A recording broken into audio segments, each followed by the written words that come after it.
Bonjour, Coco, ça va bien?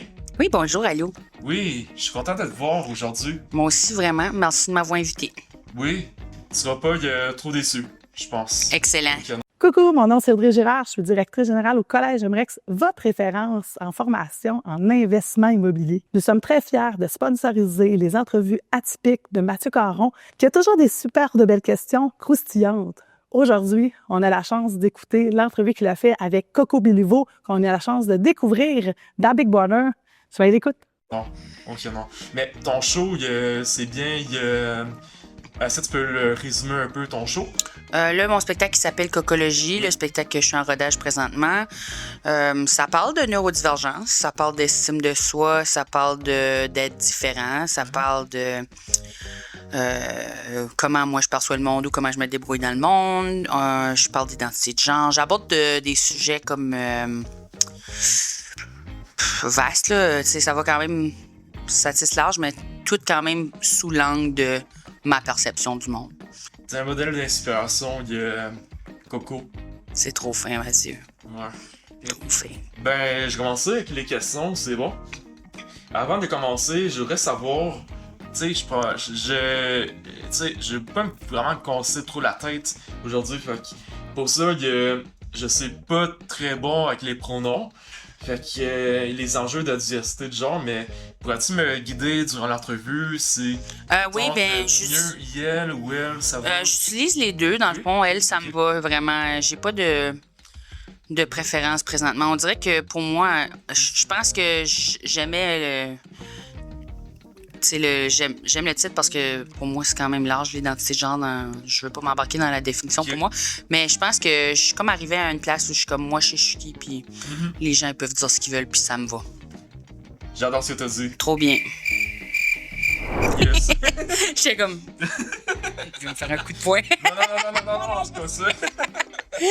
Ça m'a pris comme 10 secondes à comprendre. Ouais, ça paraît que la partie vient d'une... Ça fait longtemps que j'ai pas fait un fist bump. Je m'excuse. C'est bon. Non, c'est correct, on va pardonner. Parfait, Bon. merci. Ben, ici, nous sommes au Centre culturel Université de Sherbrooke, Ouais. dans la petite salle, en présence de Coco, avec son spectacle à la présenter. Donc, je tiens sincèrement à remercier mon employeur, le Centre culturel de l'Université de Sherbrooke, pour sa confiance, ainsi que mon employeur et collaborateur aux entrevues typiques. Samuel Levasseur qui sponsorise mes entrevues typiques depuis le jour 1 de mon embauche. Bon, voilà, commanditaire fait. Trop On bien, peut merci. passer. Ben, donc, ben, tu sais, j'imagine que j'ai vu un truc sur Internet te concernant. Ah Oui. ouais? Qu'est-ce que Oui. t'as vu? Ben, Coco, j'ai vu que tu parlais un petit peu des... l'époque de Salem, ça se peut? Ah oui, dans ma définition.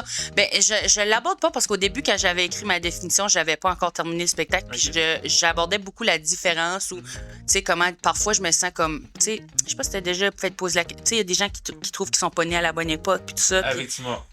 Puis moi, j'ai vraiment le feeling que si je retournais dans le temps puis j'allais dans une autre époque, ça se passerait vraiment mal.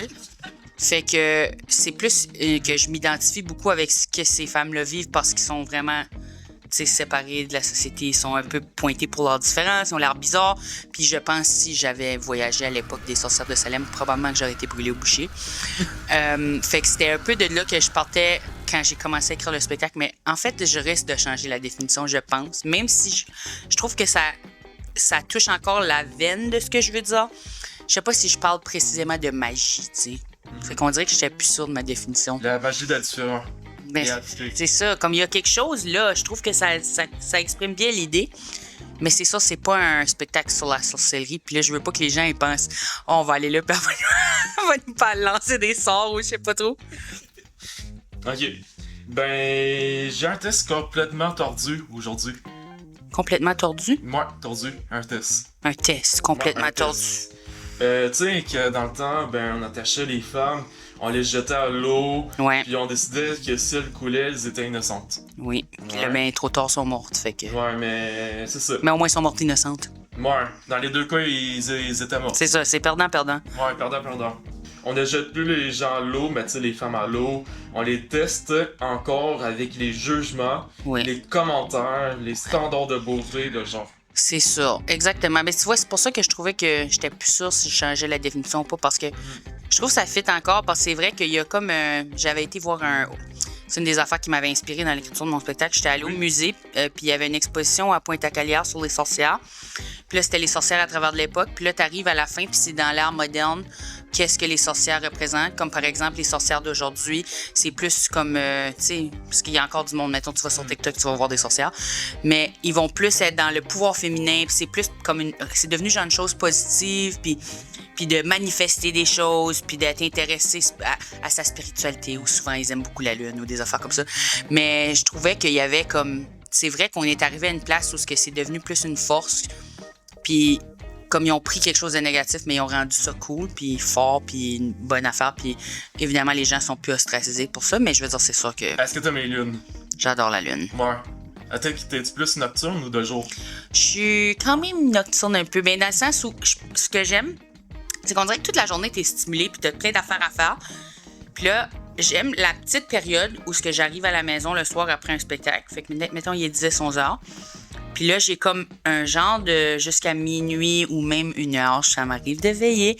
Mais j'essaie de pas faire ça parce qu'il faut que je me réveille le matin pour travailler aussi comme tout le monde. Mais j'aime cette partie-là de la journée parce qu'il y a vraiment rien qui se passe. Tout est tranquille. Personne ne me parle. Le monde sont pas mal couchés. Fait qu'on dirait que j'ai vraiment ma bulle à ce moment-là. Puis c'est comme la partie de la journée où je décompresse, puis souvent je regarde TikTok ou je check mon cell, mais reste que ça me fait du bien d'être comme tout seul puis en silence. Fait que silence. J'adore le silence. Silence. Ouais, dans le bois, ça fait tellement du bien, là. Moi, j'y vais, ouais, je marche beaucoup dans le bois. Ouais, ça devient, ça nous ressource. Ça nous ressource. Ouais. Je suis d'accord, je suis un loup. T'es-tu prête aux prochaines questions? Ouais. Ah, ok, let's go. Là, on embarque vraiment dans un petit jeu, c'est bon? Fait que je te propose un petit jeu de sorcière version 2025. Trop bien. C'est bien? Ben oui, c'est justement de ça qu'on parlait. C'est Ouais, trop bon. Tu as 5 secondes pour répondre à chaque question. OK. Tu peux répondre ce que tu veux, mais si tu ne veux pas répondre, on t'envoie direct au bûcher à Salem. Est-ce que t'es prête? Oui. Ok. Je vais répondre. Si les juges de Salem t'avaient vu arriver avec ta différence et ton style d'aujourd'hui, c'est quoi qui leur ferait crier sorcellerie en premier? A. Ta façon de penser trop vite. B. Ton look qui ne fit dans aucune cause. C. Le fait que tu remettes tout en question. Je pense que si je me remets beaucoup les affaires en question, je suis toujours en train de poser plein de questions, puis je pense que ça les dérangerait. Absolument. Ils seraient comme, pourquoi veut savoir tout ça? Pour nous lancer un sort? Je pense que ça serait vraiment le... Ouais. A, B, C, C. Je choisis C. C'est pour Coco. Ça fait 7 secondes. Oh non. Je suis déjà au bûcher. Ok. À l'époque, l'autisme, ça n'existait pas comme mot. Ici, on t'avait observé longtemps sans ce mot-là. On t'aurait collé quelle étiquette en premier? A. Une folle. B. Possédée. 3. Géniale et comprise. Il n'y a pas sorcière dans tes choix. Mais je pense... c'était quoi le deuxième? Ah, ok. Possédée. Possédé. Ouais, je l'aime celle-là. Je trouve que ça me parle. Tu peux faire un petit coup de... Ah oui, excuse. Je suis tellement habituée que je touche plus personne. Là. Ça me dérange pas vraiment. Là. J'ai pas d'inconfort avec faire un fist bump du tout. Mais j'ai comme pris l'habitude que j'ai juste arrêté de toucher le monde complètement. Surtout pendant la pandémie. Je pense qu'il y a beaucoup de monde qui ont arrêté de faire la bise. Moi, j'ai adoré. Ouais, c'est genre... Tu sais, c'est les... En le temps de Noël, là, c'est quand les mononcles... pas les mononcles, mais je veux dire les matantes. Là. Oui, puis là, les becs, puis les... En tout cas. Mais genre, la bise, j'aimais vraiment pas ça, puis j'en fais plus, puis je suis tellement bien. Moi, tu sais, c'est comme ma réplique parfaite. J'ai dit, je suis malade. Ah! C'est vraiment une bonne idée. Je vais commencer à faire... Ok, ben, je pose la prochaine question. Parfait. Bon? Imagine Coco en 2025, ok? Qui se téléporte à l'époque de Salem. Oui. Ton cerveau d'aujourd'hui tombe dans l'eau, il fait quoi? Entre A, il invente un nouveau show pendant qu'il coule. B, il trouve une faille dans les règles du village. 3, il commence à ridiculiser les juges du procès des jokes. Dur. Peut-être trouver une faille dans les règles du village. Je suis une fine négociatrice. Je pense que c'est une de mes grandes capacités. Puis je serais du genre à faire « Ah ouais, mais vous avez dit que ça, c'était correct? » Puis là « Ouais, mais ça pis ça? Ah, finalement, vous pouvez pas me brûler au bûcher. » Ben toi, tu tweaks les juges un petit peu comme. Ouais, c'est ça. Tu tweaks, ouais. Ben c'est ça, j'utilise ce que les gens disent contre eux. Hmm. Ben, c'est que j'ai vraiment une bonne mémoire de ce que tout le monde me dit. Je me rappelle vraiment beaucoup de ce que les gens me disent. Puis c'est une des choses qui faisait que j'étais bonne à Big Brother. Mais genre, je me rappelle de tout. Fait qu'on dirait que quand quelqu'un me dit de quoi, je suis comme, c'est incohérent. C'est pas ça que t'avais dit. Je m'en souviens, je t'ai trouvé très très bonne. Fait que je pense que je trouve que B, ça me fit. Ah, parfait. Fait que trouver une faille dans les règles du village. Nice. Et bon, tu as droit à un seul mot magique pour que ta différence ne soit plus jamais vue comme un problème. Ni à Salem, ni en 2025. C'est quoi ce mot-là? Un mot magique. Mais honnêtement, je dis tout le temps le mot zoom. Je sais pas si ça a rapport à ta question, mais je dis toujours le mot zoom. Quand je rentre dans une pièce, zoom. J'ai l'impression d'aller vite. La caméra qui zoome. La caméra qui zoome. Ouais. Mais je dis tout le temps zoom, puis on dirait que si tout le monde pouvait voir ça comme étant vraiment, vraiment normal, mais là, je serais réglée parce que c'est tout le temps ça que je fais. Je rentre, je fais zoom. Je dis, quelqu'un arrive, je fais zoom. Je suis en train de dire zoom. Fait que zoom, c'est mon mot magique. Déjà à la base. Ok. Zoom. Ben, zoom, c'est la personne au montage. Zoom. Parfait. Ben, dans tout ça, quand tu penses à la prochaine génération de personnes différentes, c'est quoi la chose que tu espères que ces gens n'auront plus jamais à devoir gérer et endurer à vie? Je pense que la grosse affaire, c'est que c'est souvent les milieux sont mal adaptés pour les personnes avec des différences. Puis ça commence dans les écoles secondaires, selon moi. Je pense que la situation elle s'améliore beaucoup parce que je vais beaucoup dans les écoles, puis il semble avoir une initiative d'inclusion, puis de sensibilisation, puis d'adaptation. Fait que je leur souhaite que ça s'améliore parce que je pense que quand t'es bien cadré à l'enfance, ça te donne une bonne base pour l'âge adulte de demander les bonnes ressources puis tout ça.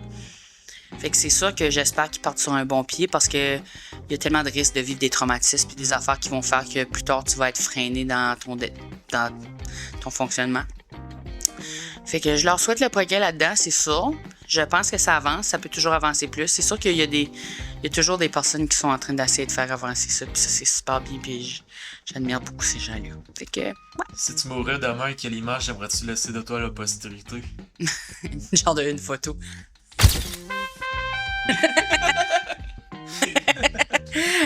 Quelle image que j'aimerais laisser de moi? Oui. Ben, tu sais, mon humour, c'est vraiment la chose que j'espère qu'il reste là. Tu sais, je vais sûrement enregistrer mon spectacle à un certain stade. Mais, tu sais, toutes les choses que j'écris, j'y vais sous le processus de j'écris les choses que j'aurais besoin d'entendre. Fait que les choses qui me font rire, oui, OK. Puis les choses qui font rire le public, OK, c'est important.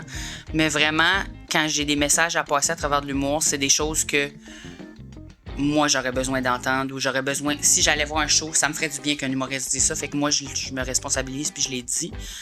Fait que pour moi, ça, c'est ce que je lègue un peu. C'est vraiment... Parce que si moi, ça peut me faire du bien, c'est sûr ça peut faire du bien à quelqu'un d'autre. Puis vraiment, si j'ai ça, je suis comblé dans mon métier. Fait que c'est ça que je veux laisser, je pense. Puis ça. Pis ça. Qu'est-ce que t'as aimé des sorties atypiques? Qu'est-ce que j'ai aimé? Je trouve que tes questions étaient vraiment bonnes. C'était différent, c'est vrai, parce qu'on s'est parlé juste avant, puis tu m'as dit que tu avais fait des recherches sur le web, puis tout, puis j'ai quand même trouvé que c'était différent de... Tu sais, souvent, on pose des questions standards, ton parcours, t'as fait telle affaire. Puis c'est bien, puis c'est une bonne façon d'apprendre à se connaître, mais je pense qu'à travers de tout ça, on apprend beaucoup d'affaires aussi d'une façon différente, puis ça, c'est une des choses qui fait que c'est beau. Fait que, ouais, j'ai vraiment du fun. Merci beaucoup. Merci à toi. On se serrera pas la main parce que j'aime pas trop ça. Moi non serrer plus. la main. Mais on peut se faire un dernier. Merci beaucoup ton temps. C'était vraiment apprécié. Donc, c'était tellement du coron des entrevues typiques que je vous souhaite une bonne soirée ou journée. Voilà. Peu importe l'heure que vous écoutez. Ouais.